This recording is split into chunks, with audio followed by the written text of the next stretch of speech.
Welcome to Outsiders Podcast. I'm your host, Branden Woodall, and to my my left. Thank you. I'm Bryce Armstrong. To my front. You have beautiful Actually, eyes. my front is Brett this time because I'm angled weird. Yeah. No. I guess you are to my left. Yeah. So is the buffalo. To my left. Well, he's to my left behind. No, we're not talking about that. your left Not doing eschatology. We're still in the 7 deadly sins. That's been canceled. Oh, sorry. To my Andrew. Happy Yeri. You didn't even get my compliment. What'd you say? So you have beautiful eyes. Thank you. Oh. Oh. Sweet man. I'm feeling Sweet extra boy. emotional after watching Love on the Spectrum. So You cry, baby. Anyways, I'm Andrew McKinley. And this is the man to my left. Brett Welty. And to my left, Jim Cole. and we are here recording once again A podcast. for your pleasure, for your ears to listen. And- foggy. for your eyes to wonder what we look like. Unless I mean- you already know what we look like. Yeah, we have a YouTube. Some people might not know that. We do. Hey, check us out on YouTube. They don't know what Jim looks like though. He wasn't there yet. You'll see a really interesting view of my face. You'll see a fatter, or nope. I'm fatter now. Never mind. I was fatter then. I'm definitely fatter now. I shaved my beard then. Yeah. Oh gosh. It's like looking at an untreated stump. untreated. It's kind of what you look like now. No, I don't. I got muscles. I've been working my muscles. What kind of stump are we talking about? I'm sweating. Who oh my knows? gosh. We Like an just started. amputee, or are we talking about a tree, or like what's going on? We'll leave it up to the audience to decide that one. You know what? Actually, if you could just humor us, go to our YouTube, our old YouTube Please. videos. Find the one Please. or 12. No, there's like 6 of them of you with just shaved. Just tell us what you Wasn't that think. many. Just say that man is ugly. No, don't say that. Just That's go. Oh, you can tell me. I'll comment appreciate on it. comment on this video so we know, because I'm not gonna go back and look at our YouTube until I have to. Unsubscribed. I don't go there. It's Aw. scary. You unsubscribe from our YouTube? I said and subscribe. Oh, and subscribe. No, I did unsubscribe. Oh. I didn't want to see that anymore. It's really sad. Like, because of your stumpy My face. stupid face. Don't you see that every day? Yeah, but I'm not shaving my beard again. Oh well, I've heard you say that before, and then you shaved it again, and then you said it again. You're like, okay, I'm never doing this again. And then you did. It I do again. miss the hair. The hair was nice. I had really long hair then. Yeah, and then you keep shaving your head. Andrew, do you have something for us? I do. I got. You have something great for us? I have, in honor of our subject this evening, we've got some animal trivia. No, why do you do the Because things? it's sloth. It's a sloth. That's my favorite animal. Yeah. Three-toed sloth. Mm-hmm. Sid. Sure. So let's just get right into it. Flash is Flash three-toed sloth I think you're thinking from Zootopia. I think you're thinking Sonic. Flash, Probably. 100-meter dash or whatever they say. Who cares? Anyway, Wow. Does he look like this? I don't know. I've only been listening to it in the car because my kids are watching it. Gotcha. All right. First question. What is the slowest land animal? Andrew McKinley. Yes. It's not the sloth. The three-toed sloth. Yes, it is. oh, There. Yeah, we got the first one done already. What's the fast? This is the fastest we've ever answered a question. Yeah. What's the fastest land animal? the Cheetah. cheetah. Nice. Not Andrew McKinley. A hummingbird. Oh, I mixed two questions together. I thought I was going to say that their top speed was between 2 and 40 miles per hour. Like they can't go 1, but I was reading the next question. That's they are incapable of going that slow. How many? Okay, this is a good one. I didn't know this one. How many toes does a guinea pig have What? in total? Or 7? Total. That would mean 1 per foot.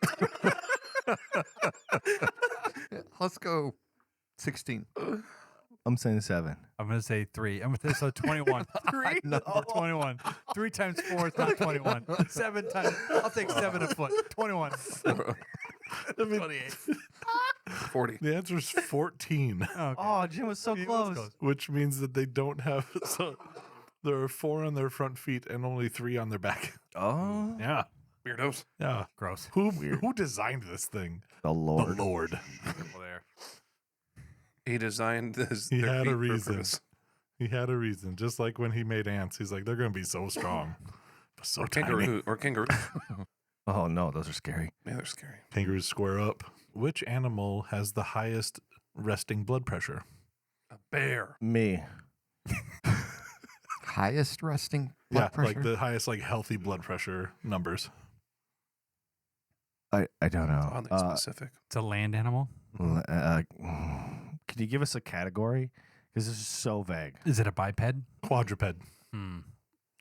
4 feet. So it means it's not humans. Or a A lion. Or the one of 7 Elephant. animals that walks on their 2 feet. Elephant. That's a good one. I'm gonna go with. I got nothing. Yeah, A mouse. I'm sticking with I'm lion. gonna go Is- mouse. The giraffe. What? I was Oh, there. it's got to pump that blood. Yeah, all the way up the neck and back. Yeah, their numbers are usually 280 over 180. Wow. Yeah, and that's like healthy. Wow. Okay. All right. Sorry, animals are just stupid. I was gonna The say Lord- when I had that blood The pressure, Lord people were worked made up. all of those. What is the largest land mammal? Blue whale. Land mammal. I said what I said.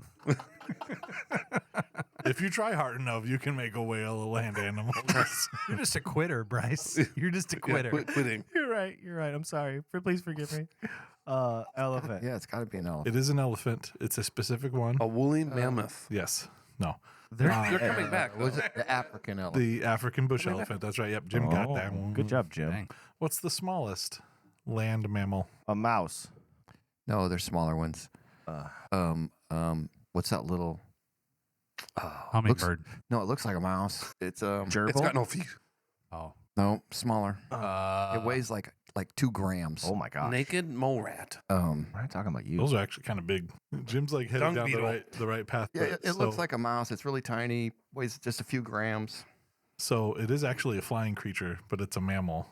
Oh, flying squirrel. that's not So you were close though, because you're thinking of like a shrew. shrew, yeah, but there's one that's smaller. Well, what is it? It's What called is it? the Kitty's hog-nosed bat, Yeah, I never would have had that. and it is also known as the bumblebee bat, and they are only about an inch long. I have a question. Yes, Why is it called? What made you think that we were going to get that? I just like to ask questions. I don't care about the answers. That's true. the The answers are. Where does this live? That's the method. It doesn't say. I have to look that up. I will find out for you though. But yeah, they are 0.02 ounces. They are That- less than an ounce. That is crazy. Yeah. In Australia, there's a venomous mammal. What is it? Just one. All of them. Yeah, exactly. Good Australia's question. crazy. And a mammal that A has mammal that is venomous, meaning it can bite you and put the venom in you. venom. That was for Bryce. Not poisonous, where it's dangerous to eat. That's the difference. Oh, Yeah. okay. Because I actually was, I was a little confused. on Yeah, that. yeah. So this is like a schooling in venomous skill, yeah. means that it will bite you for the poison to transfer. Yeah. So yeah, this yeah. thing can bite you and make you sick. Not Brandon. So it's a vampire of some kind. A vampire. I Ooh, wouldn't put it past Australia. dude, seriously. Vampires wouldn't be there. Is it? Oh, is it a mongoose? Mmm. I like your train of thought though, with the whole like they fight snakes, so maybe Yeah. they fight fire with fire kind of thing. No, No. not that though. Then I don't know. But I like the idea. Is it a dingo? No, A dingo. Is it a dango? it's the duck-billed platypus. What? Oh, Yeah. What? Yeah. Like Harry the Platypus? Yes. I didn't know they were venomous. Yeah. They have spurs on their hind legs that can inject venom. Hmm. Huh. I was Crazy. thinking teeth. Yeah. Not even. I the was mouth. too at first. I was like, wait, they have a bill. So what's going on? Yeah. And it can. I meant the animal we were gonna pick had to have teeth. So like, Not the. I knew the whatever. Not the duck. no, I know Yeah. what you mean. Yeah, but yeah. So it can kill things like way bigger than it, like dogs and wolves and things. So can I? But Dogs. if you meet a dog bigger than you and you can kill it, that'll be impressive. Not with my bare hands, but I A mean, dog bigger than. my thumbs. Wouldn't a hyena be My bigger than opposable us? thumbs have caused me great I don't gain. know if hyenas are or No. not. I don't know how big they are. I don't think so. Wolves are. Wolves can be Wolves bigger are than definitely people, bigger than us. but I don't think Not all of hyenas are. There's some wolves. Gus wasn't bigger yeah. than us. I mean, It- haven't you seen Twilight? Those are. Oh my head! I'm getting a migraine. I'm on one tonight. Sorry. You got me on a real bad We're night, talking guys. about historical fiction. That's Abraham Lincoln Vampire Hunter. Yes. Oh, that was a good, That was a horrible movie. movie. That is a movie that my wife actually liked. Is how I always describe that movie. Oh man. All right, so I don't know if she wants that out on the podcast. I'm just Nah, she'll be fine. she's cool with. Yeah. She rolls. just So in the big cat family, which means cats that aren't kept as pets, Big what's cats. the smallest one? Are we considering their babies or like as an adult? Like as a full grown? snow leopard, Is that big? Smaller than a bobcat. I think there's one smaller than a bobcat. regular leopard. Wait, deaf leopard. Oh. So it's smaller than a deaf leopard. Yes. Death leopard. I think it's deaf. Maybe. It's deaf. You don't want to know. Yeah. I don't know what it is. So my thought was it'd be like It's I not one-armed I was leopard, thinking it'd be the lynx, but it's actually smaller than that. It's called the rusty spotted cat, and they are only 3 pounds, That's and yet somehow considered part of the big cat family. Wait. Andrew. wait a minute. What? Andrew. Yeah. I'm going to ask the question. It's again. just a list. It's just a list of questions. What makes man. you think we're going to know the I answer? don't. to think But what you're if we gonna know would have it. got it? Though? It's more would've been fun. amazing. Honestly, I could see Jim or Brett getting that. Yeah. I take it back. don't I pay take it back. I'm so sorry. Never heard I of don't pay that. Or the attention to bat. animals. I could think. No, you're good. What I could see with Brett is that, like, oh my gosh, Caleb told me this earlier Yeah, today. true. Like, Yeah, I feel like that would that's happen fair. once in a while. That That's would fair. be the only way I'd get it. All right, you got any good ones? They've all been good. We're gonna move away from mammals if that's okay. Yeah. Oh, I felt constricted by staying with mammals. Are you talking about snakes? I could be. I think that's what he meant. Speaking mean- of snakes, my dad was coming up to babysit my kids, Right? Okay. I could see the connection. and Gideon had seen a snake in the yard and took his hand and put it down the hole, No, he did pulled not. it out, and threw it across the street. It's crazy. My oldest son, Jim, would have done that. Crazy. Oh, yeah. I watched him like a lawnmower go over a snake, and that snake was so mad. It was jumping up in the air. He seen that. Poof, he was gone. He caught that snake in mid-strike. Boom. That's crazy. You know, That's crazy. you guys got Man. kids that are built different. I sent my 13-year-old up a ladder last night. Yeah, Jim has no fear. No. He you know what do they call it? Noodling. Oh, for fish, yeah. He figured out how to do that like he was 6. All right, you go For on the fun? you go out in the docks, and the catfish will lay inside those tires sometimes on the sides of the dock. He just reaches down there and gets himself a catfish. That's crazy. Did he eat it? And it's stinging him. Oh, he doesn't feel pain. I mean, he broke his neck once and didn't know. It didn't 3 days. Yeah. laying around. Oh, I That's got a crazy. crick in my neck, and your Yeah. daughter made me go to the hospital. Oh yeah, no, you got That's to go crazy. to surgery today. Immediately to surgery. Oh man. Yeah. Oh man, my neck's a little stiff. Yeah, when he couldn't swallow, that's when he had to go to the hospital. Yeah. That's crazy. That's terrifying that like that is Yeah, possible. his Yeah. pain threshold is insane. Mm-hmm. Wild. I've heard that story a lot, Mm. and it still shocks me every time I hear it. Never did. It blows my mind. That's crazy. Yeah, he's built different. Gideon's built different. He was watching Caleb go up the ladder, and he's just like, I could do that. Probably could. He'd probably just run over there like, I could tell you who's not going up that ladder. Me. me. I don't like ladders. I don't I like. love hate going ladders. up there. Hate ladders. What were you doing on a ladder? What was he doing on a ladder? He was changing the cloth on the cross Oh no. for Easter. no, Yeah. no. Yes. It's way up there. No. That is so high. It is high. Why is that cross not built to come down? Because crosses don't come down. Well, Wow. Jesus didn't come down till it was done, so neither will our cross. Jeez. I don't have actually real answers for you. I don't know. I don't know. I don't think that's true. Oh man. Yeah, I don't know that. Because eventually they did. Okay, whatever. It's fine. No. Should we stop? No, Like this has that- been perfect. Ask me a good question. Give me something I about don't- non-mammals. you See, I'm didn't- not really good with mammals. No one told me they got to What be good Fish questions. has the biggest tooth. What? Tooth? you. Is a narwhal a fish? Whale. It's a mammal, right? Oh, is it a mammal? Yeah. It might be. It's a whale. I would guess that it's a mammal, so I don't know if it counts as a fish. But that was the answer, wasn't it? Yeah. Because their horn is a tooth. Yes, it is. No. We had the question on Elephant the seal. Wait, what? That's a big nose. Me too. Hey, we're not talking about that. Elephant Talking about seals. my Elephant nose. seals gross me out because sometimes they fight and those noses get like halfway cut off and they don't care. They just live with it, like hanging off of them dead. It's gross. Yeah. Yeah. Hate that. Yeah. No, You know what thank I've you. learned tonight No, thank is you, that I don't elephant really care seals. for animals, apparently, or watch them very often because I don't Like know I any of said this. at the beginning of this. Apparently, penguins are like dogs. Amazing. No, like they're really friendly. Yeah, they're the best animal in the world. They're polite. I want a penguin. Penguins are polite. My kids want a monkey. Mr. Oh gosh, Ew, gross. Like if we get a monkey, he's gonna be on cigarettes. Okay? Monkeys eat faces. Monkeys He's eat gonna play faces. cymbals and he's gonna dance. He's gonna make me some money. He's gonna drink whiskey. And all he's Sounds gonna like you're going to prison for animal abuse. But so is the monkey. exactly equal. The monkey tortures squirrels. Oh. How do we transition out of that? question. Oh. Hey, Branden. Next. What's the slowest land mammal? There's your transition, Bryce.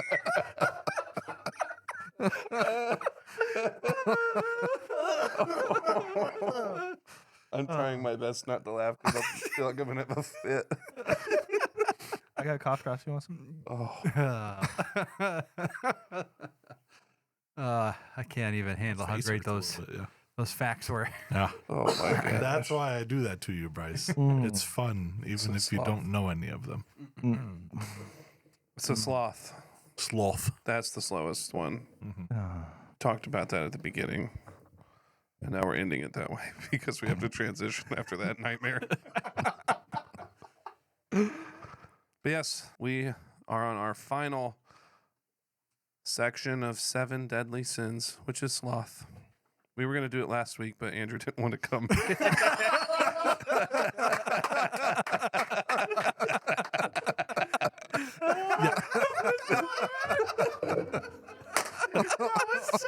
I didn't feel like it.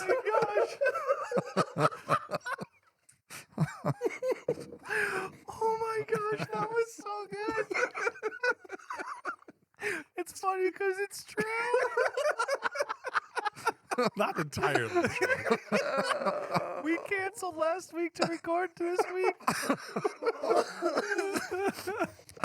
The giggles. I mean, he did have prior plans. Yeah, whatever. Okay, I got it. All right. Sloth. Definition of sloth is laziness or failure to act in the face of responsibility. So point one, would be sloth is more than laziness, it's surrender. It's not caring enough to try. It's the slow fade of purpose under the weight of distraction, comfort, and fear. Our culture pushes us towards passivity. And we binge, we scroll, we speculate, and we settle. And sloth doesn't feel like sin. It just feels like being tired or overwhelmed. But it numbs us into spiritual apathy. Proverbs 13:4 says, "The soul of the sluggard craves and gets nothing, while the soul of the diligent is richly supplied."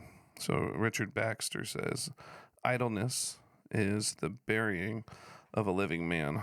The slothful are dead while they are alive." Thoughts? Well, I'd want to lean into being tired or overwhelmed. And I think often when people say that, it's like we have to give them a pass because we would hate for anyone to be overwhelmed. Mm-hmm.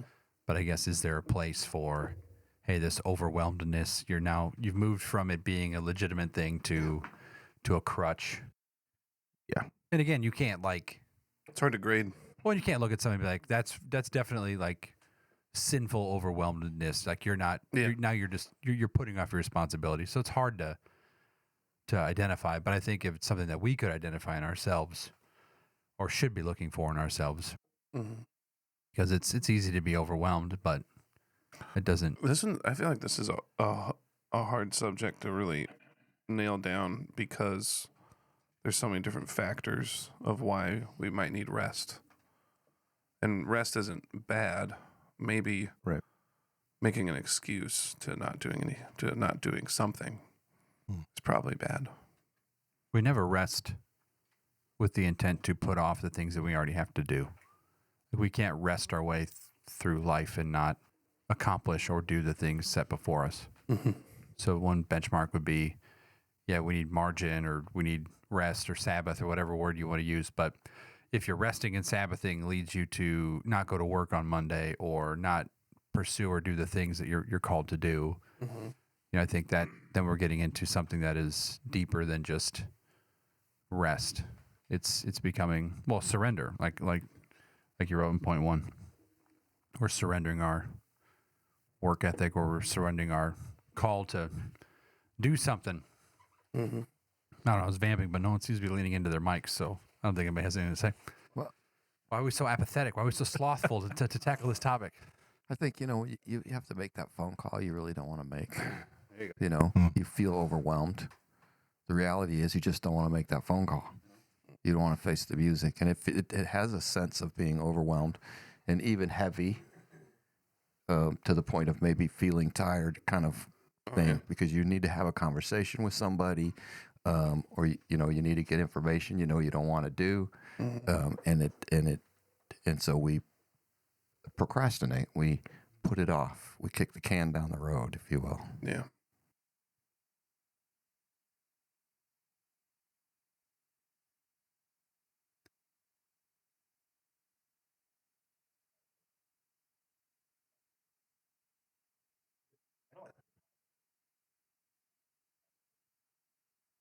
Yeah. I think for different people, it's going to be different stuff. Yeah. Mm-hmm. Like for some people, a phone call isn't work, but for some people, it is. Yeah.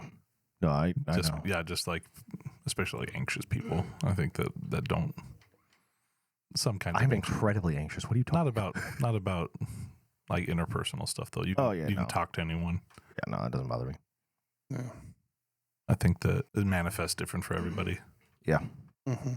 Does procrastination fall under sloth? Like if you were to say procrastination is a symptom of the sin of sloth? I mean, if it feels like it is, It could be maybe a product of it. that's a good point. I mean, kind of the same way we were talking last time with wrath and anger. Mm-hmm. Yeah, procrastination is the symptom of sloth. You're trying to get out of something. I think it's probably Yeah. a symptom of more than one. Mm-hmm. But I would say that sloth is probably its biggest contributor. But I mean, also gluttony. Mm-hmm. Sometimes you procrastinate by just intaking more media or doing something when you should be working. Yeah. That's procrastination, even though you're not maybe actively thinking of avoiding work. You're just not getting to it because you're hitting next episode or you're, swiping to the next video on your phone or whatever. Mm-hmm. Yeah. It does seem like a sloth is like there's some numbing thing about it, that we're trying to numb something that we either don't want to do or we're trying to push down to not deal with. Mhm. It's always, we're just, at the end of the day, we're just trying not to deal with something that has to be done. And if it doesn't get done, it's just going to clutter you internally, or it'll clutter you like externally too. Like if you don't fix the leaking pipe, you're going to have more issues down the road. Or if you don't fix the issue you have with your friend, you're going to have more. There could be like a root of bitterness that builds up. Yep. Because you're pushing it off because you don't want to deal with it. Because it's easier to not deal with it. It's easier to ignore it. Put it behind us. But you know what? I talked to someone a week or so ago, and I'm like, if you put it behind you, hypothetically 16 years later, it's just going to come back up in a different form. And then all of that's just going to have to get dealt with. So if we're not willing to deal with the issue now, then just wait, it'll come back around. There's something to say though about grace and forgiveness and letting it go. Too. I mean, there's times where maybe this is probably just my own pride getting in the way, but I've had issues with people and not had a conversation with them, and it doesnn't bother me anymore. I don't think it's ever come up again in life. I'm not friends with some of them anymore, but that's a totally different story.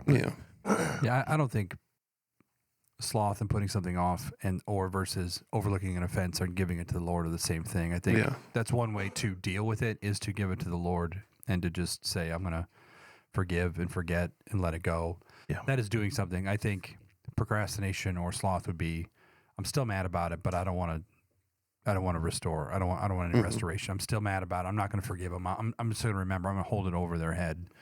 Yeah. And that's the kind of stuff that I think falls under sloth. It's like when you say, have you ever like, oh, I'll do that tomorrow? And like the feeling you get where it's like, oh, good, I'll just do it tomorrow. And then knowing full well you're not going to do it tomorrow either. And that's that feeling of procrastination and sloth. It's just it's just saying, I don't want to do it.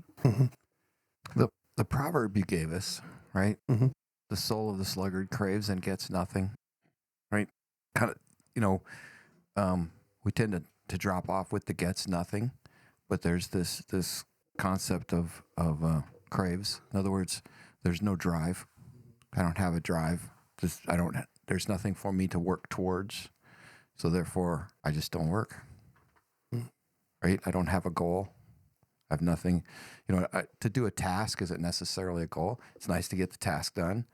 But I think on here, when you look at the end of that, where it says the diligent is richly supplied, that means they're putting their hands to something. They have a purpose. My dad, one thing he used to say would be, do something, even if it's wrong. Yeah. The idea that we need to have something in front of us. Oh yeah. It's like you're, start your day off by making your bed, kind of a thing. You've gotten one thing done already before you leave your bedroom. Yeah, there's a bunch of science behind. You make your bed, you're more motivated to do other things throughout the day. Do a thing. I wake up before everyone else, so hard for me to do. Make your bed with your wife. Sorry, honey. What's going on? Hold still. I need to make this. Yeah, I think it's probably procrastination might be a kind of almost a shallow way to look at it. As we talk about it. It's just a part. I think how easy is it to instead of doing something like I know I need to read my Bible, but I'm going to do this instead.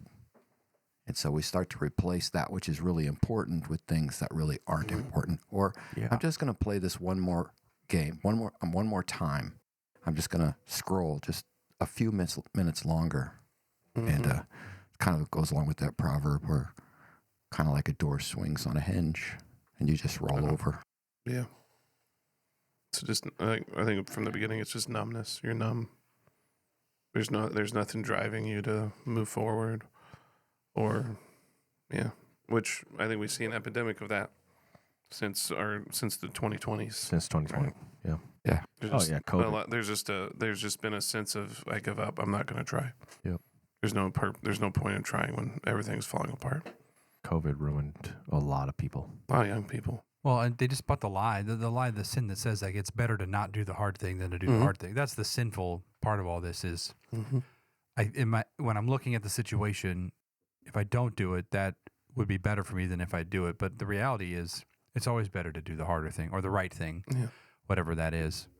Again, to the point of making, as a guy that's been in sales for almost 20 years, like the call you don't want to make is the one you want to make because then the rest of your day is better. I've always found do the hardest thing first and then everything else is, better. And it kind of sounds kind of pop psychology-ish, but in a real way, like we have to do hard things and just get it over with. No, it's the same concept of like carry the heavy couch first and then whatever small box you have to carry after that, it's not as hard. Get the big thing out of the way and the rest of it's not as hard. Yeah. I think this might sound odd, but I think sometimes one of the biggest things or most difficult and lots of times for me is just getting out of bed in the morning, and everything else seems to go pretty good if I can just manage that piece. So the alarm goes off, hit the snooze, alarm goes off, hit the snooze. Yep. I don't know how many times I hit the snooze button at this point. It's pretty bad. That's really interesting. I like that.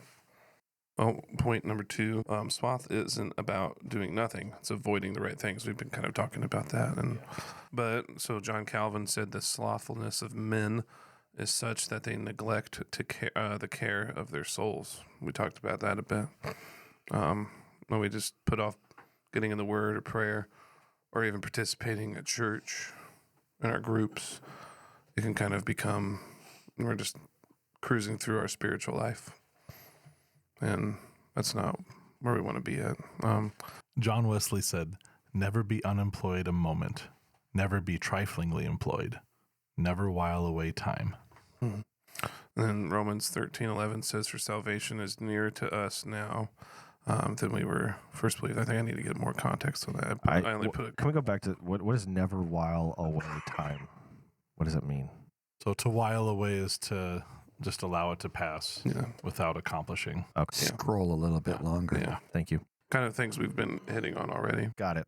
But this is an interesting quote. I really like it.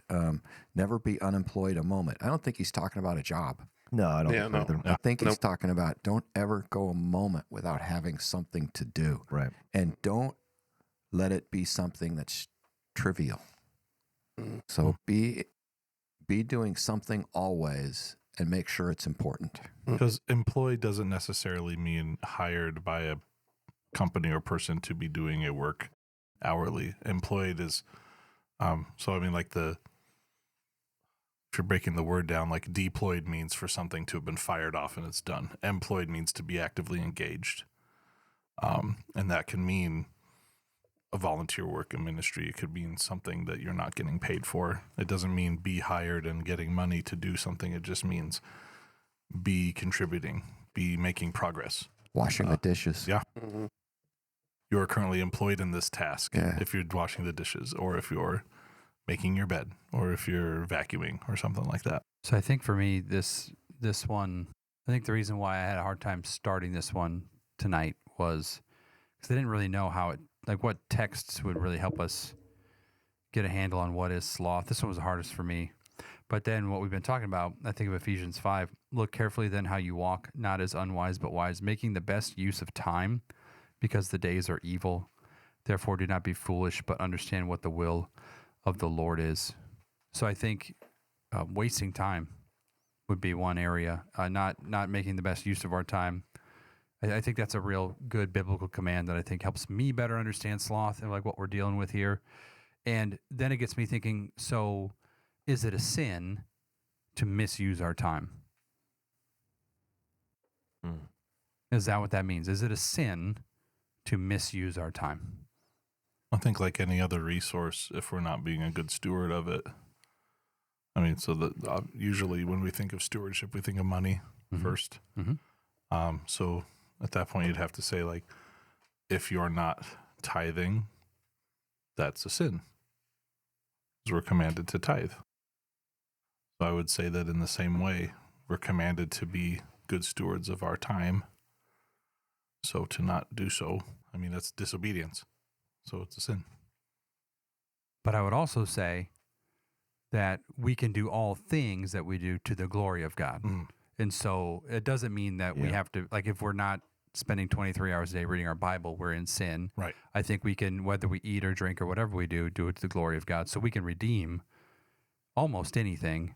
So it's really more of, I think, a matter of, is our life more in a Godward orientation in what we do versus are we hiding from God and hiding from our responsibilities and shirking what we should be doing and doing whatever we want and taking no thought for what God would want for us to do or how he would want us to do it. And I think, so that's not to say, okay, we can't ever relax, we can't ever have fun, we can't ever... Because we're told to do that too. Right. Because it's like, you know, you can't have fun, you can't do video games, you can't watch TV. I mean, no one's saying that, but we're saying, like, I think there's got to be some level of, you know, I think, so then the question would be, is it too reductionist to say, I'm going to watch this TV show to the glory of God? Is that weird? Is that weird to say? No, I don't think so. I mean, maybe certain TV shows. Well, but then that's a different conversation. Yes, but, that is a different conversation. I don't think you can watch Game of Thrones to the glory of God. No. That's a hot take, but I'm here for it, and I'm with you on it. But I think it's more complicated for us today, and I could be wrong with that. But you know, when things like this were written, they didn't have a TV to turn on. You know, so how do you kill your time when you have no electronics at all?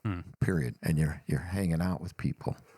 But I think at the same time, if we evaluate our how we use our time, we would discover we waste a lot of time with zero benefit for me or anybody around me. think about all the machines that we have that nobody had I mean, doing dishes, doing laundry, making food. I mean, we have created an entire lifestyle where we can have our whole lives are built. Technology is built so we can have as much time as we could possibly have. And we feel like we have no time. Yeah, and we're busier than we've ever been. Yep. We don't read our Bibles like we should. We're not devoted to the Lord like they were 100 years ago.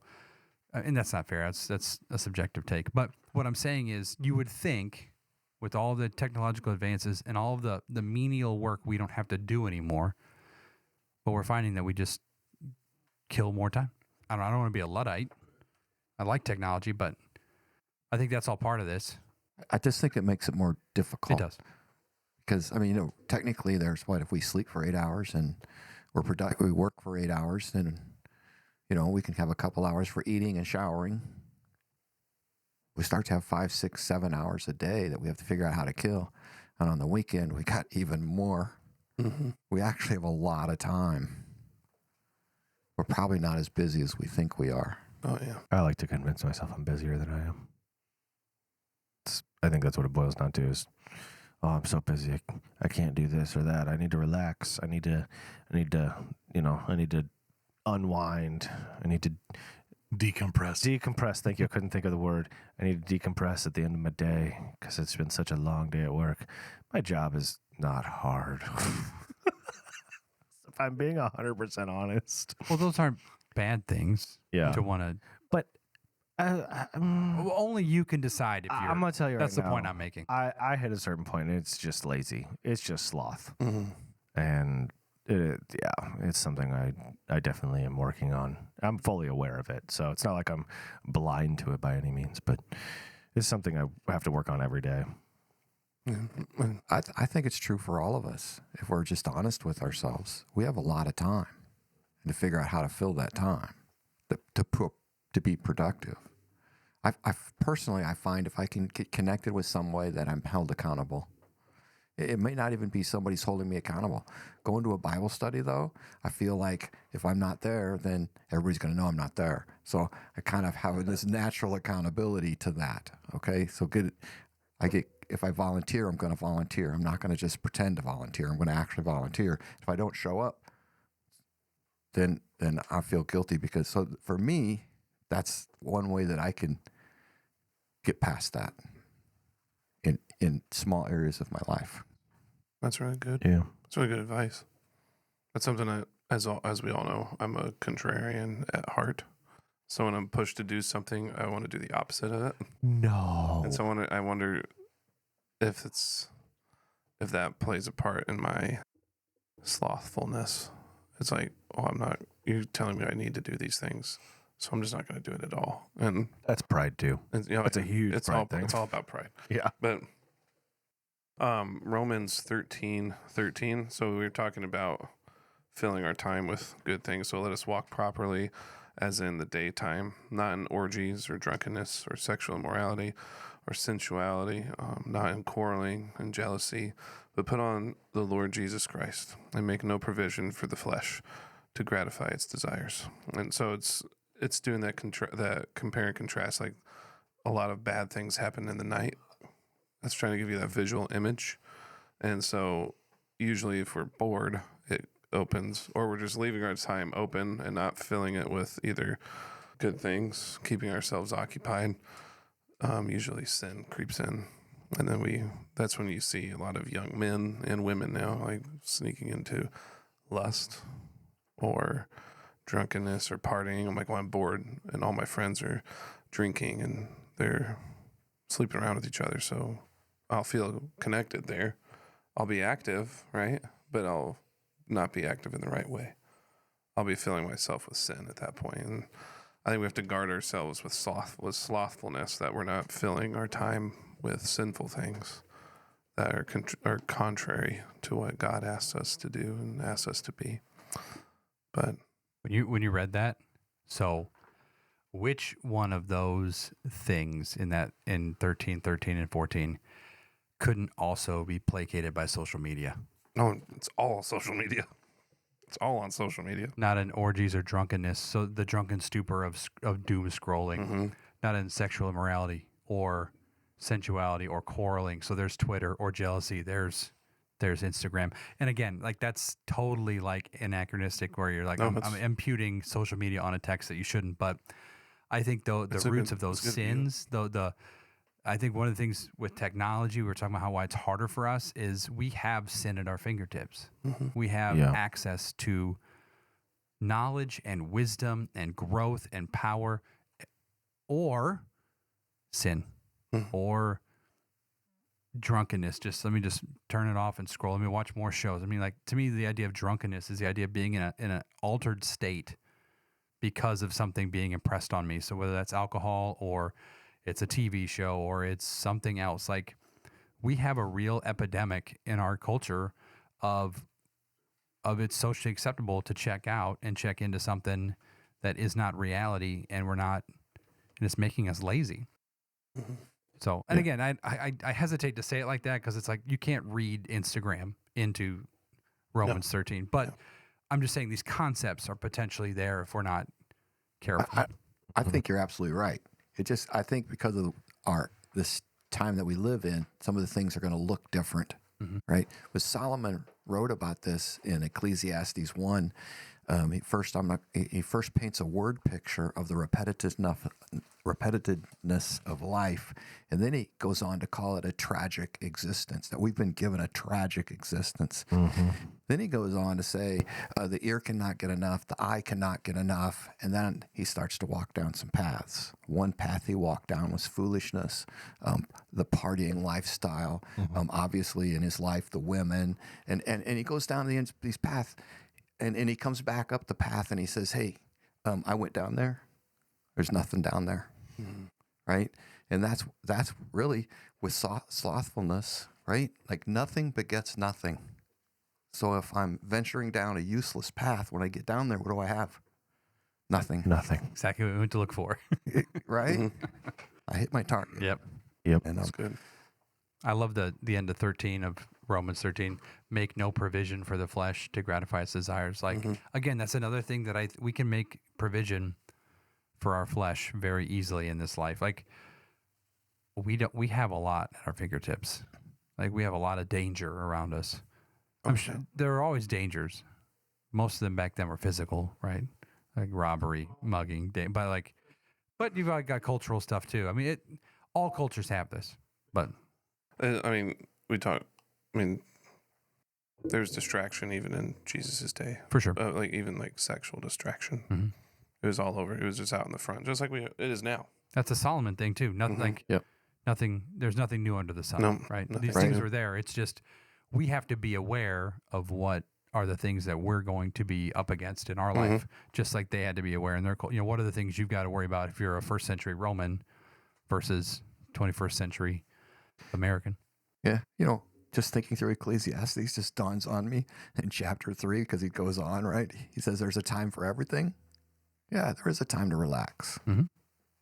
There's a time to collect rocks, and there's a time to scatter rocks. So there is a time for all this stuff, just knowing when that time is. Yeah.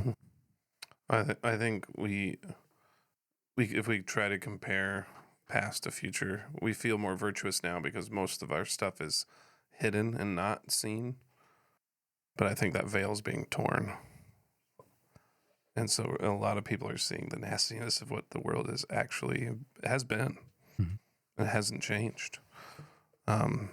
Which should humble us in a way and be like, okay, God, keep you in front of me instead of letting these things come in, guard me from all of the wickedness that comes in, and help me not be passive to wickedness around me.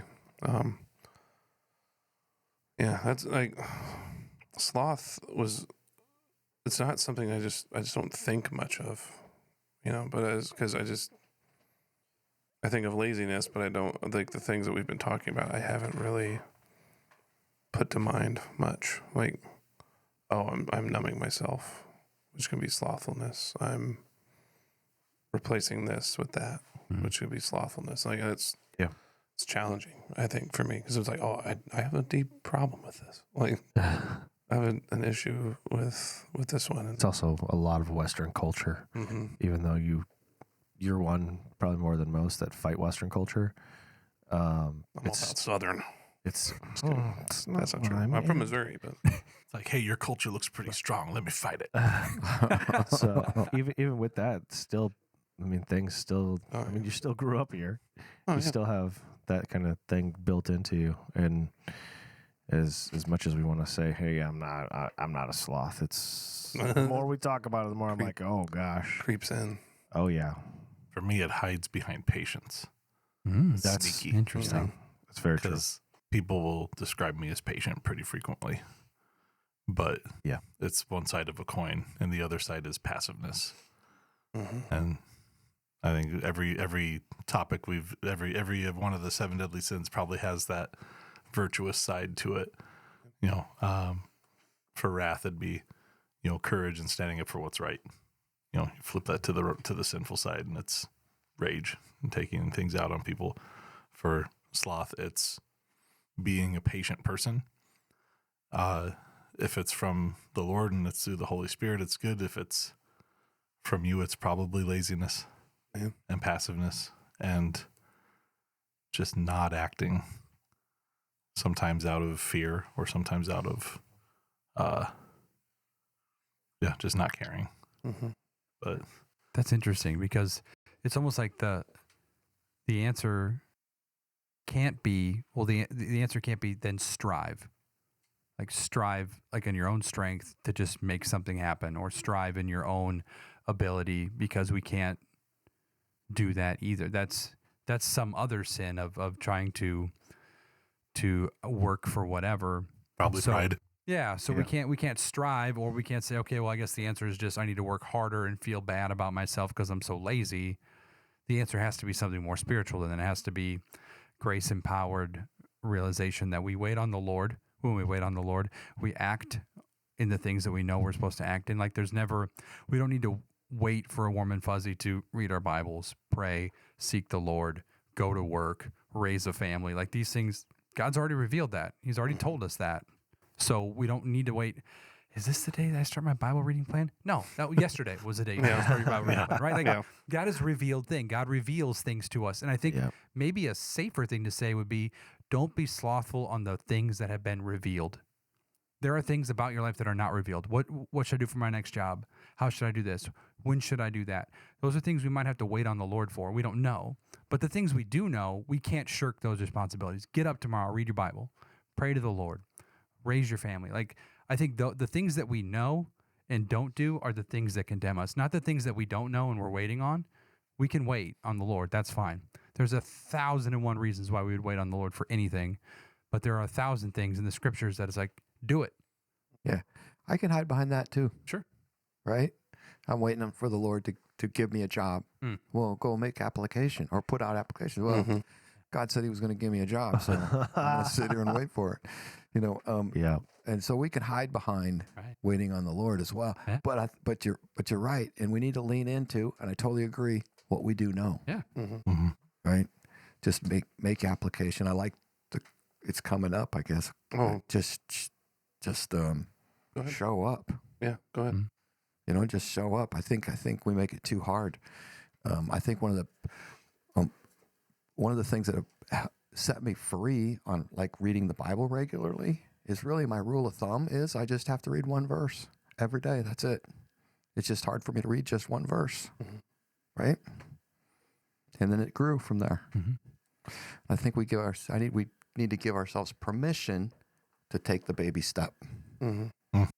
That's another slothful thing, isn't it? If I can't do it right, I don't want to do it at all. And that's not good We either. got to give ourselves grace to do something wrong, and that doesn't mean you quit and start over. It means you can keep going. Can't steer a parked car. There was a point in time in my life where I felt shame that I wasn't reading through the Bible in a year. And then I had heard something in a sermon of like chewing the word and just settling in a spot and just really like getting it inside of you. And so I was like, I'm like, that's what I want. I don't want to just check it off my list. I don't think it's bad to do the Bible in a year. So I don't get that impression. But if you're just doing it and you're not getting anything from it, you're just saying, "Oh, I did it. Every year I did it." And then, like, what'd you learn? Well, I don't know. Like I learned how Slow long down. it takes for me to read the Bible. Yeah. One year. Slow down. Weird. Slow down a 365 bit and just let it settle into you. I think there was a point in time where I was in the Sermon on the Mount for a year, just digesting it and like trying to understand it more, go deeper with it. 'Cause I mean, yes, we have a short amount of time, but we've got. I mean, I think it has a lot to do with who we are. yeah, I mean, for me, striving to do it in a year has been really helpful because many times going through it is one thing builds on top of another. Brett here, very studious, and does. And I really admire that and I really appreciate that. And hearing the things that he brings to the table, and then for those others that like you're talking about, that just need to just soak in what they're reading, I just think know yourself is part of it too. Yeah. But whatever you do, show up. yeah. Take the step, whatever it is. Mm-hmm. That was the point 4 that Jim was getting at. Was the antidote to sloth is holy perseverance. Keep going. Persevere. Don't slow down. So you don't need to do something heroic. Just show up. So pray even when you don't feel like it. Keep creating if that's what you do. Forgiving. That's active. Obeying and pressing forward.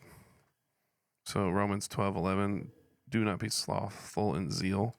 Be fervent in spirit and serve the Lord. Do something good. Serving the Lord is good. It is not bad. It's not burdensome. It's a good thing to do. I heard a guy say one time, if you're inconsistent, just be inconsistent. And then be inconsistent again. And then be inconsistent. And then be inconsistent. And then all of a sudden your inconsistency It's consistency. is consistency. Yeah. You're just be inconsistent. Consistently. Just do it. Just It's find, like, find the your irony- rhythm. That's it. The irony is like there's no such thing as like no perseverance if you keep doing it. That is Yeah. the definition. Yeah. Yeah. Right. That feels about me. Yeah. Like, I feel like that story know- is about me. Not on purpose. I know. No, I'm not saying that. Just, You're not going to hit the ball every time you swing the bat. 100%. And so don't worry about it. Mhm. Just get up to the plate. Do it again. yeah, Wayne Gretzky didn't. Yeah. Oh, gosh. Exactly. I was going to say you could fail 7 out of 10 times and be in the Hall of Fame in baseball. Yep. Yeah. Batting 300 is a big deal. Yep. So it's not failure. Yeah. Just And if you're not failing, shame on you. Right. 'Cause Try you're not- more. And You're then not doing trying. anything. There's that proverb where there are no oxen, the stable is clean. You might have a very clean stable, but no work gets done in a clean stable. mhm. I would never start something that I won't finish. Yeah, well then that just tells me you're not a starter, Yeah. right? That tells me you're not a worker. It So tells me you you're got- going to sit in the back and throw rocks. Look, guys on the bench don't get to talk to starters, okay? They just don't. I saw yeah. I saw a quote about people that fail to start. And it's like that hesitancy. Like, I don't know if I'll do it. I don't know if I'll be able to make it. Like, who's going to listen to me? Who's going to read what I have to write? Or who's going to listen to my music? Like anything like that. But then you talk to the people that have somehow busted out and made it. They're like, I tried like 15 other things before it got to this point. And I had to, like, even with starting the podcast or my Substack or music, I've always been hesitant because I'm like, I don't think I'll ever be where like these other people are. And so for me, it was just like, do I even bother to do this? Like, but then I forget because I'm like, well, we're not always like, no one's ever instant. It's very, very small percentage that people are just instant fame or instant success. There's a lot of work that goes into Yeah. making these things possible. Yeah. The people that get big, it seems like they got big overnight, but they've been grinding Mhm. for years. For years. And it's just like Or they've sold their soul. that. Think, Well, Yes, that's a thing. that is a thing. That's Well, if 100% we're just going to go a thing. full Milton. That is a thing. Billie I think we Eilish. missed the point of application. I mean, again, going back to Ecclesiastes, he said, I looked at all the work that I've accomplished and it was meaningless. But what he did say is that we need to appreciate our job because that was given to us by God. Mhm. And so it's not about how far down the road we get or how much we accomplish. It's really in the doing. There's just trying to make this really quick, but God tells this guy to move a stone. So the guy's out there trying to move the stone, but it won't move because it's too big. After time, Satan comes up and says, hey, why are you pushing that stone? I'm trying to move it. Well, come on, dude, you're never going to move it. So he sits down. God comes back. Why are you sitting there? Why aren't you pushing on the stone? It's too big. It's not going to go anywhere. Well, actually, God told him to push the stone, not move the stone, right? He's like, I never asked you to move it. I just want you to push it. Look at you, how much stronger you are, right? It's about us and God and getting to where he wants us, not so much that we achieve and accomplish and build. Yeah. I like that. Yeah, I would say faithfulness. Like God calls us to be faithful. He doesn't say you need to produce. We might not. We might never be successful. We might never be the best in anything we do. But if we're faithful, that's what he calls us to be. The results are God's ultimately. Like we don't get to decide if we make it big or whatever. I read in a commentary one time. I remember who it was, and I'm sure he's either dead or would never listen. So I could probably have gotten away with telling it like it was mine. But the idea was in God's economy, faithfulness is not equated to fruitfulness. And so when we get to heaven and we see all of the fruit from all of our labors, what if Billy Graham takes a backseat to a woman with a 40-year prayer ministry? Right? What if, because it's about faithfulness, it's not about fruitfulness. So yeah, Billy Graham preached to millions. Billy Graham saw millions of people come forward and profess faith in Christ. But that doesn't necessarily mean to God that Billy Graham was any more faithful than somebody else. Like it's about faithfulness. It's not about fruitfulness. And so I think Sloth tells us if I can't be fruitful, there's no reason to be faithful. If I can't produce, there's no reason to start. Or I don't want to keep going because I'm not seeing anything from it. And I don't think those are the types of decisions we should be making as people that consider our work vocation. If it's a calling, that means God called you to do it. And if he's called you to do it, then you need to see it through. Regardless of if it's like, well, I'm never going to be famous. I'm never going to get promoted. I'm never going to move up. Well, maybe.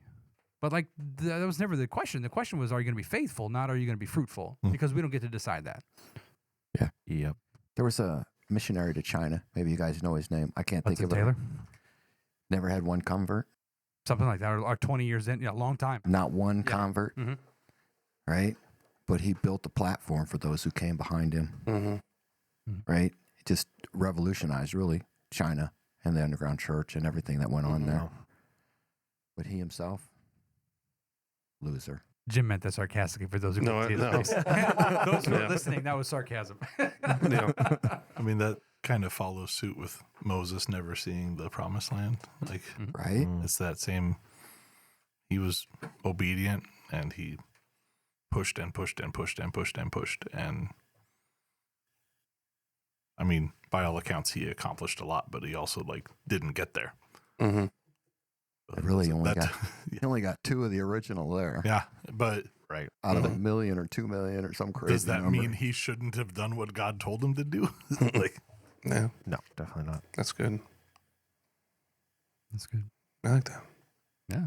I want to go to no. Well, the other thing I would say, again, the pastor's heart of me is like also say that doesn't mean that it's not hard. Yeah. It doesn't mean oh, just take your medicine. It's okay to sit in toil and obscurity. It's still hard. Like it's not fun always to feel like, oh man, like what I'm doing is worthless. And sometimes you might feel that way. And so if you feel that way, that's going to be probably, we're not saying, this is not like a silver bullet. But, well, now that you know that it's, it's so, you just be faithful, like doesn't make it easier. Yeah. It's No, not it like, doesn't. oh, great. No. have feelings. Yeah. Or just, we know. I mean, everybody knows that. So just remember. Sin or righteousness comes by how you react to feelings, not by having the feelings. So That's right. Yeah, there you go. That's true. That's good. Oh, was it Galatians 6:9 says, and let's not grow weary of doing good, for in due season we will reap if we do not give up. And so sloth thrives then when we stop caring, stop hoping, stop creating. But the gospel calls us to abide and to serve and to burn bright. And so you were not made to fade into the background. You were made to bear fruit. That fruit will set people free. Because the next subject we're going to talk about is awesome, but which I'm really excited for. But Yeah. yeah, like our perseverance can rub off on somebody else, and we don't think about that in the moment. When we're grinding, when we're doing something we don't necessarily want to be doing, but we're, like you said, faithful to show up and just to do it and to do it unto the Lord. That's influential for people. I mean, people need to see. How much better is a crappy job if you have friends there, you know? Like, like think back to your like high school jobs. Like I remember like working at Dairy Queen sucked, but like I worked with some really cool people, and I was excited to go every day. Yeah, and I came home smelling like rotten dairy product, and he was stinky and sore and gross and tired, but I had friends that were in there with me, and made it easy to go every day. Yeah, that's probably why I didn't last at most of my high school jobs. Everyone I worked with, because you are not friendly. Oh, it was probably me. It was definitely me. I'm just kidding. Yeah. Keep fighting the faith, or fighting in the faith. Oh, hold on. Sorry. Hold on. Fighting for the faith. There you go. It's better. I lost it, but yeah, keep fighting for the faith. Don't give up. Keep going.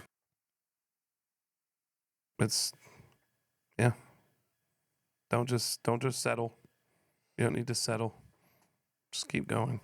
God's called each and every one of you that's listening, and each and every one of us here, to something, to serve in some way, to make him known. I think everybody is called to make disciples in every space that we can.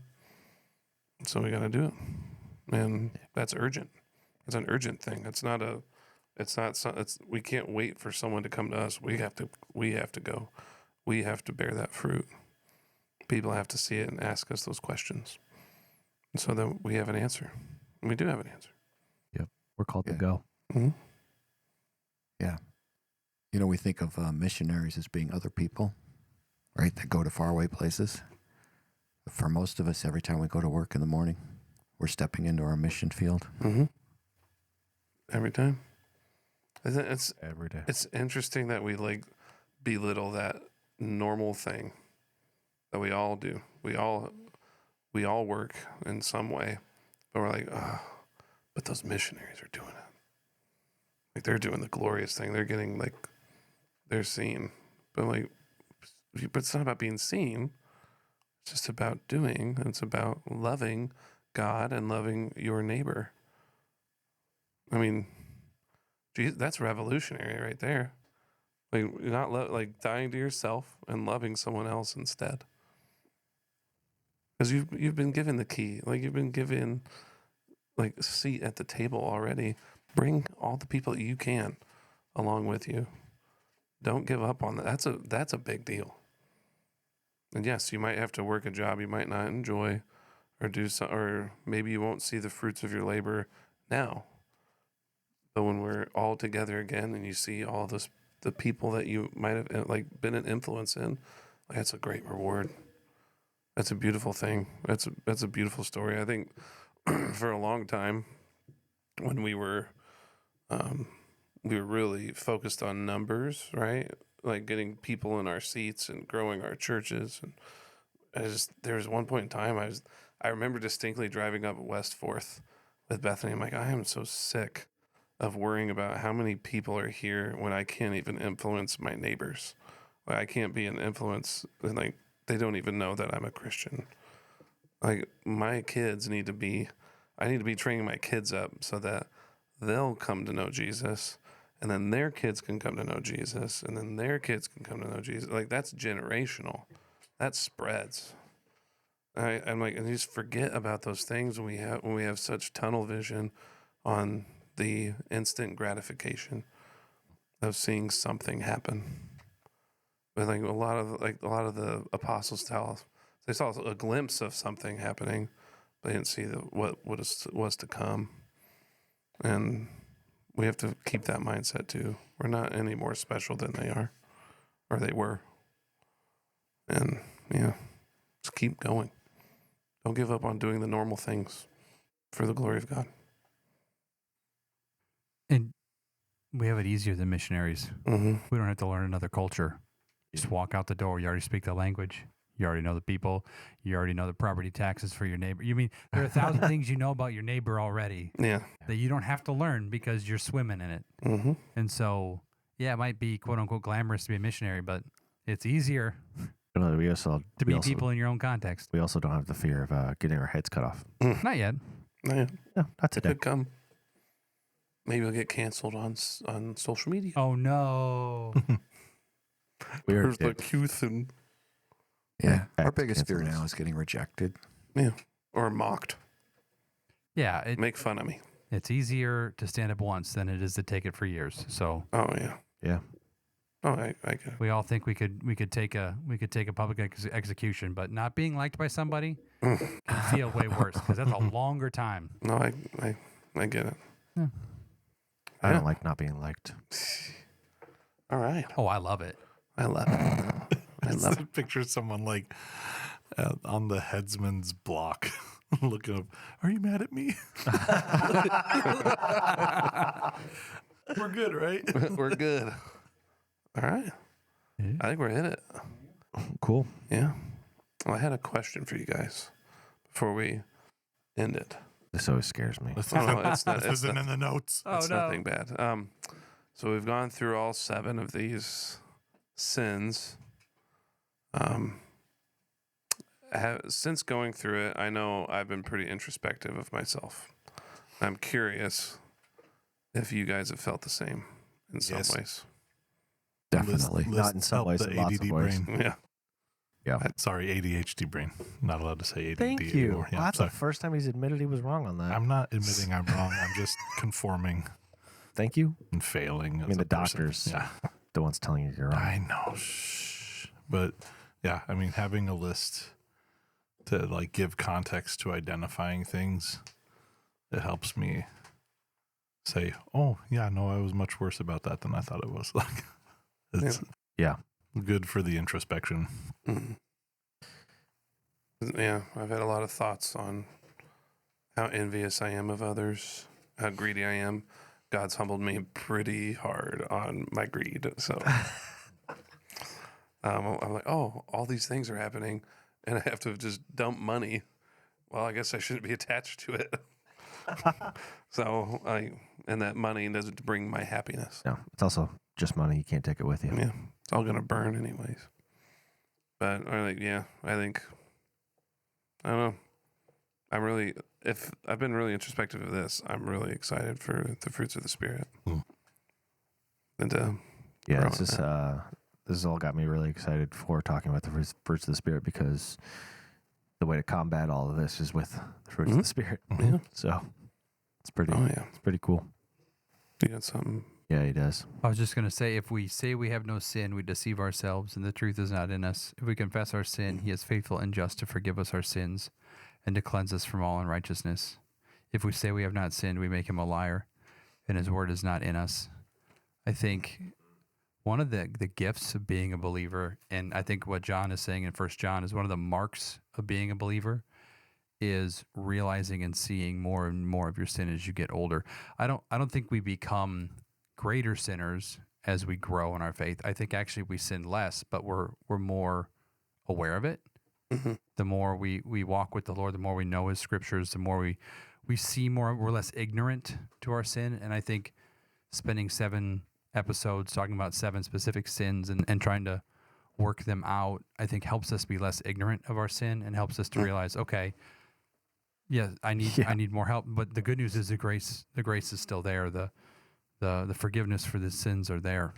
And so I think it's always helpful to slow down and think about sin in the way to point us to Christ and confessing sin. Mm-hmm. I think it's easy to gloss over sin and say, everybody's got it, but let's not talk about it.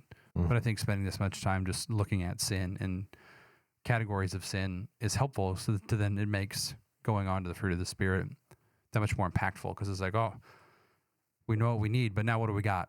Mm-hmm. And what we've got is we've got all we need Oh yeah. in Christ. That was good. Oh yeah. For sure.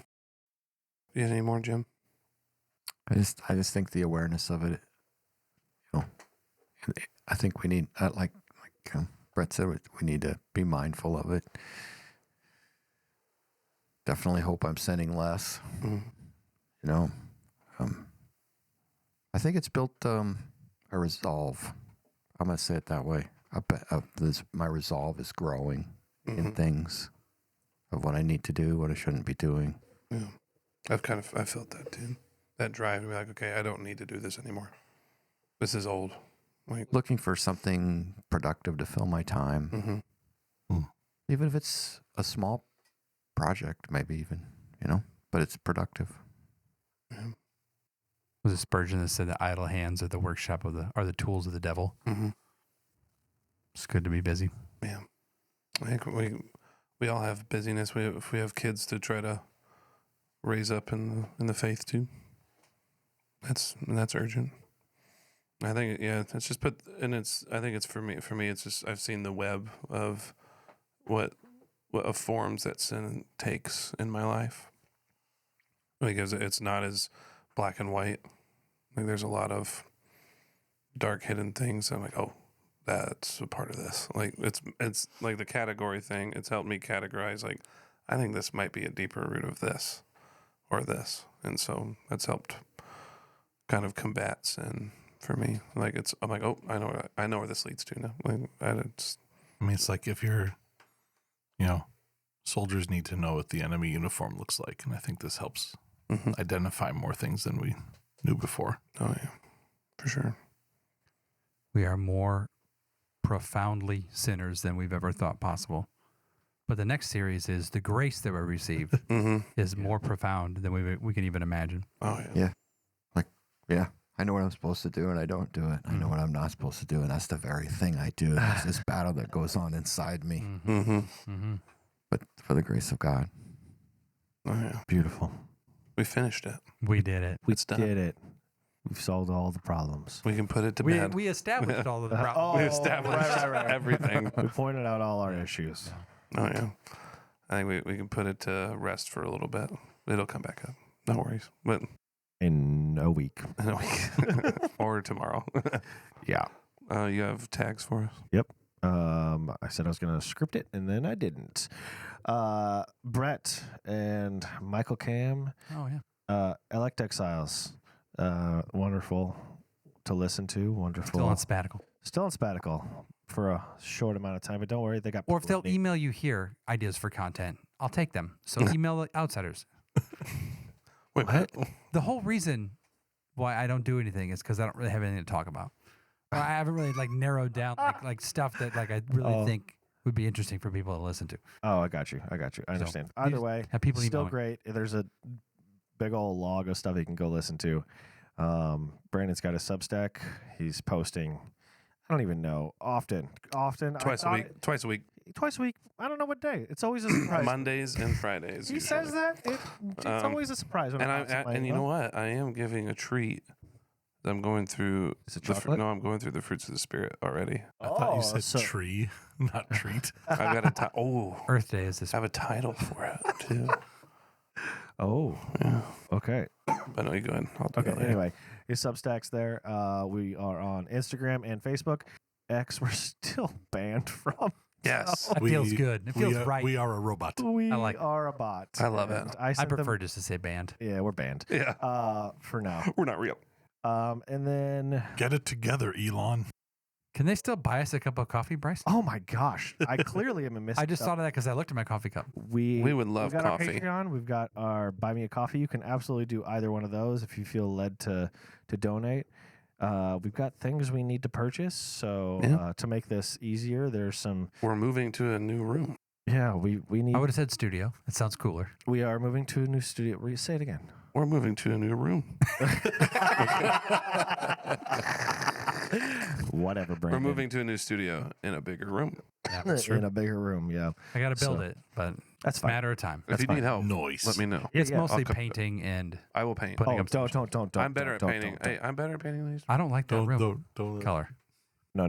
I'm saying don't Hey, let Brandon help you paint. I've been a way better painter. That's true. As long as he's not racing anyone. It's No, fine. I'm not Also, the racing. room's not massive to paint, so it's Yeah. going to be No, pretty won't ruin fast. But it's a Put Brandon in those corners. Oh gosh. But yeah, you can donate to us. We got some things we want to purchase that we want to. I mean, we want to. These chairs are so hard. I know.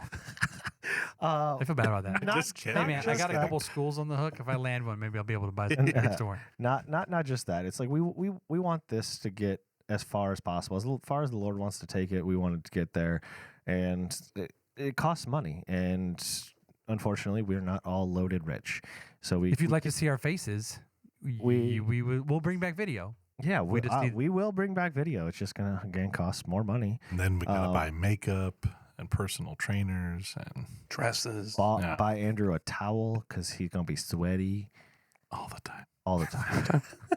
The only one here is like noticeably sweaty is you, Bryce. I'm drenched right now. It's so warm. I don't know why. Because it's almost 70 out today, and you're wearing a sweatshirt. I did get a head burn on my face. What? I got burned. I got a big gap on my head. A sunburn? Yeah, man. A head burn. You just called it a head burn. It's a head burn. It's on my head. It's an Audrey head burn. But you said I got a head burn.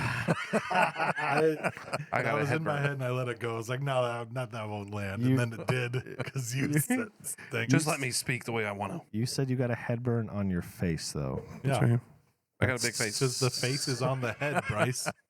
Face is part of the head. I got a big face, bro. It's too late. I got one long face. It's too late for this. Hey, Branden looks like a horse. I do. Thank you. Yeah. Well, if you go look on our YouTube, you'll know. It's the nose. I did. I like that you insulted his nose and not mine. And the teeth. That's. Wait a minute. You got nice teeth. What's that supposed to mean? You got nice teeth. I don't have big horse teeth. Hey, there is one tool I want to push all of our listeners to. It's a free tool, and it is the YouVersion Bible app. Hey, you're on there right now. I'm on there right now. I'm in their volunteer team. I'm in their volunteer prayer team, and I'm working at getting to their spiritual guidance team. He's like he's shimmying his way into the organization. Mm-hmm. Yeah, go there. It's free. You can find all the translations that you want. There's a crap ton of different languages. You can do Bible plans, Bible in a year plans, specific Bible plans. And maybe, just maybe, Branden will pray for you. I know. Reach out. I'll pray for you. Through the app. Or text him. His number You don't don't text me. I will block you. He won't. He's too nice. Yeah. So all of our listeners, it's free. Everyone uses it, but it's a great app. I've fallen back in love with it. Mm-hmm. It's simple. Doesn't really just gets to the point for me. So I want you guys to use it too. So go do it. Yeah. I do. Do it right now. Go do it right now. Like this minute? How do we end this? Branden, can you just wrap it up? How do we wrap it? I don't remember how we wrapped it up. Thanks for listening. Yeah, thank you for listening. This is Elect Exiles. This has been Outsiders Podcast. Thank you. Hear you next time. Thanks for listening. We love you. Bye. Bye. Goodbye.